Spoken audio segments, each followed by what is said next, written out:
Hello friends, আজকে আমি তোমাদের দেখাবো আমি কিভাবে বাড়িতে বাটা মাছের ঝাল বানাই। চলো, ফার্স্টে কড়াইতে তেল দিয়ে তেলটাকে ভালো করে গরম করে নেব। তেলটা গরম হয়ে গেলে তার মধ্যে নুন হলুদ মাখিয়ে রাখা বাটা মাছগুলোকে দিয়ে এপিট ওপিট করে ভালো করে ভেজে নেব।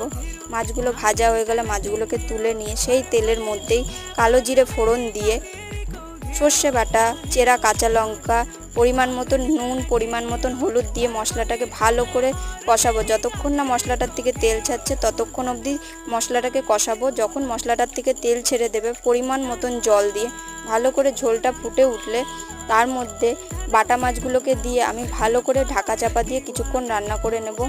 ঢাকনা উঠিয়ে যখন দেখবো একটু ঝোলটা শুকিয়ে এসছে তখন আমি নামিয়ে নেব। নামিয়ে নিলেই তৈরি হয়ে যাবে আমার বাটা মাছের ঝাল।